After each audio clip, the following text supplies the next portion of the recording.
আমাদের সবার স্বপ্ন ছিল নতুন এক বাংলাদেশ বিনির্মাণ, যে বাংলাদেশে কোনো বৈষম্য থাকবে না, অন্যায় থাকবে না। কিন্তু আমরা এখনো দেখতেছি 24 পরবর্তী সময়েও অন্যায় বৈষম্য কোটার স্থান রয়েছে।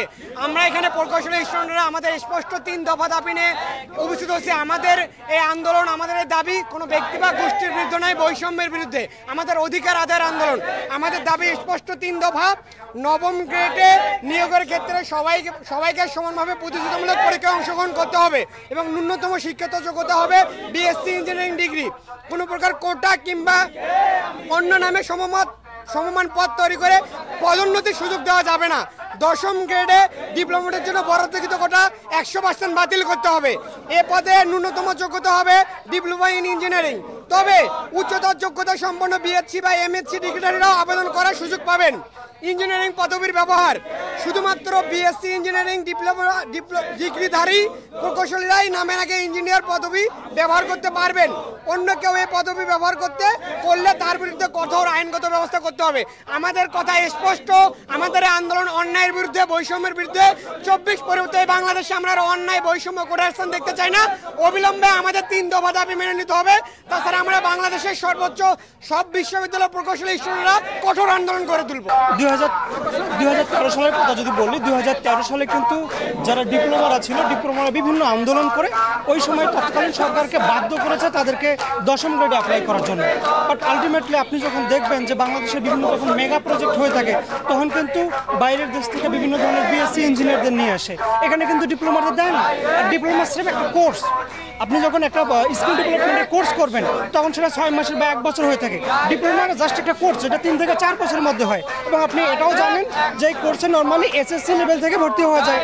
একটা এসএসসি লেভেল পর্যন্ত যদি যে ভর্তি হয় ডিপ্লোমা কোর্সটা করবে, তাকে যদি আপনি ইঞ্জিনিয়ার বলেন, সেখানে দেশের প্রকৃত যারা ইঞ্জিনিয়ার, অর্থাৎ বিএসসি ইঞ্জিনিয়ারদের কথা বলছি, তাদের কিন্তু যথাযথ মূল্যায়ন পাচ্ছে না।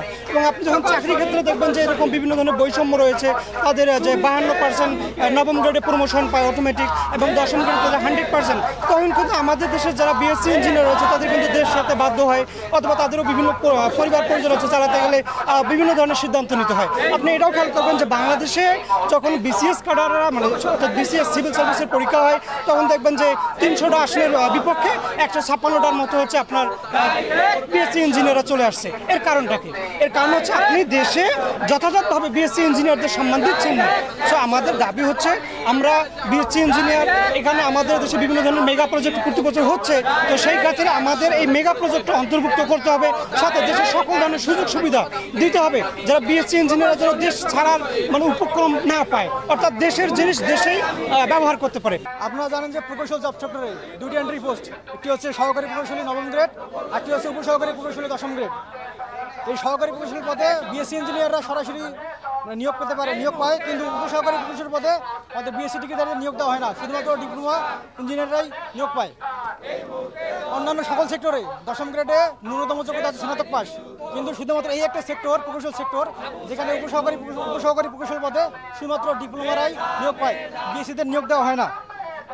এবং তারা তো 10ম গ্রেড নিয়োগ পায় এবং তারা অবৈধভাবে 9ম গ্রেডে প্রমোশন নেয়। এই প্রমোশন নেওয়ার ক্ষেত্রে তারা কী করে, যখন বিভিন্ন প্রতিষ্ঠানে নিয়োগ সার্কুলার হয়, তখন তারা এই সার্কুলারের উপর রিড করে এবং হচ্ছে ওই প্রতিষ্ঠানের চেয়ারম্যান এবং এমডিদের জিম্মি করে তারা রিড করে নিয়োগকে আটকে রেখে তারা নিয়োগ নেয়। এভাবেই উভয় পদেই বিএসসি ইঞ্জিনিয়াররা বৈষম্যের শিকার। ফলে তারা কী করছে, তারা পেশা পরিবর্তন করে অন্য কোনো সেক্টরে ডাইভার্ট হচ্ছে। নিজেদের অর্জিত জ্ঞান প্রফেশনাল সেক্টরে প্রয়োগ করতে ব্যাহত হচ্ছে। আপনারা দেখেন বিসিএসে একজন প্রার্থীকে প্রিলি রিটেন ভাইভা অতিক্রম করেই সে 9ম গ্রেডে চাকরি পায়, কিন্তু একজন ডিপ্লোমা পাস, যেটাকে আমরা এসএসসি সমমান বলি, মাত্র প্রমোশনের মাধ্যমে তারা বিসিএস ক্যাডার হয়ে যাচ্ছে। মানে এক্ষেত্রে কী হচ্ছে, শুধুমাত্র এসএসসি সমমান ডিগ্রি নিয়ে তারা বিসিএস ক্যাডার হয়ে যাচ্ছে।